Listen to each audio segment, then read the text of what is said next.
Greetings, I'm the political ferret. Let's talk about greed. First, what is greed? Well, we talk about greed if someone has a desire that is overproportional. In most cases, we're talking about it if someone wants more stuff or demands more stuff than he would deserve. So let's go with a little story. A story you might have heard back in the day, told by your parents. Once upon a time, there was a fisherman, and as every day, he went out into the sea to get some fish. After about 1 hour, he caught a fish, and this fish was a magic fish. The magic fish said, "Oh, please let me go, I give you whatever you want." The fisherman gave it a thought and said, "Okay, fish, but please fill my net with fish." "What a humble wish, dear fisherman," the fish said, and did it. "You're a nice guy, and if you need help, just call for me." The fish said, jumped into the water, and was gone. The fisherman, happy to be finished with his work, went home and told the story to his wife, and she told him, "You're a stupid idiot. You could have asked for a net full of money." "You're right," the fisherman said. "I think the fish owns us that." And the next day he went out and called for the fish. And the fish answered, "What is it, humble fisherman?" "Well, you see, I think your life is worth more than this little fish. You even called me humble, so I wanted to ask you, could you fill my net with money?" The magic fish said, "That's not so humble, but okay, it's just money. Here you go. Farewell, my dear fisherman." So he went back to his hut, and his wife was screaming, "You're an idiot! You could have asked a net full of magic fish.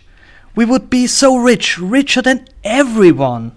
"I don't know, the fisherman stuttered. "Go!" she screamed, and so he went out to the sea and called for the fish, and the fish answered. "What do you want?" the fish asked, and the fisherman told him that he wanted a net filled with his brothers and sisters, a lot of magic fish, and the fish answered, "No, no. And you know what, you greedy little man? I take away the money from you and the net full of fish, and if you have the nerve ever to try to catch one of my brothers and sisters or me, I will take away your boat from you and your hut. I will take away everything from you because I have the power to do so. Don't play with me, you pathetic little man." And the fish was never to be seen again. And the fisherman was poorer than before. The end. So, what do we learn from that? Well, if someone feels an obligation, you can use this guilt to get something, but that's not power. Power is the potential to give or to take. The fisherman did catch the fish, and he made a deal. Both did agree, but the fish had the feeling of guilt because he had the feeling that he made the greater cut. So he was open to give more, and he gave more after the next day. But at this point, the debt was paid from his point of view. But that's often the moment where greed hits on the other side. You see, if you don't have a lot and you get something because those who give it to you say that you kind of deserve that, the idea that you deserve way more could come to birth. Getting stuff for free is your right, because you got stuff for free, and it was okay. But at this point, the tide did change. The magic fish didn't want to give more, and because the last demand was so over the top, he not only said no, he took away what he has given first. Because it was in his power. Was it fair? No, not really, but it made clear that he was the one in charge. He had the power, and the fisherman had none. He, the fish, was the good one, the giving. He paid his debt double. The thing is that we see in the West a paradigmatic change to, no, enough is enough. We paid for the sins of our grandfathers dearly. No matter if we are in Central Europe and we have to pay because our grandfathers all were Nazis, or in French because all French were evil conquistadors of Africa, or Americans because every American had slaves back in the day, and of course because you're a cis white guy and those are apparently the worst. All of that are lies. It was mainly our governments who fucked it up back in the time. We weren't around to agree or to disagree. We had no saying in that. And they still don't do a great job. And it's enough. There is no original sin we have to atone for. If I screw up, I'm willing to pay for that. But I have paid more than enough for this guilt bullshit. And you on the other side, stop demanding.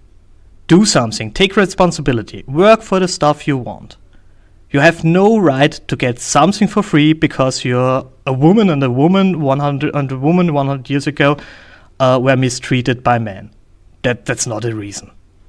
Right now, in the West, those who made things, give more enough to those who don't do anything and don't make anything, don't contribute to society. We give them more than enough. Perhaps too much.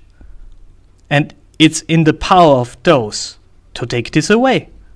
And we're starting to do that. And the clever reaction would be to shut up and try to keep those goodies you have left and accept that you have demanded way too much. But this won't happen. You will scream for more until you have nothing left. Like the fisherman's wife in our story. Look, the way of living together is to fight greed, to accept that there is a relationship between how much you give and how much you get. We have to cultivate this reason again, correct the flows in distribution, of course, but we have to honor those people the most who do the most important work. And we have to make it clear to those who get more than they deserve that they should use the words, "Give me more!" but just say thank you. Thank you also for your time. Please consider subscribing, liking and sharing, and have a great day.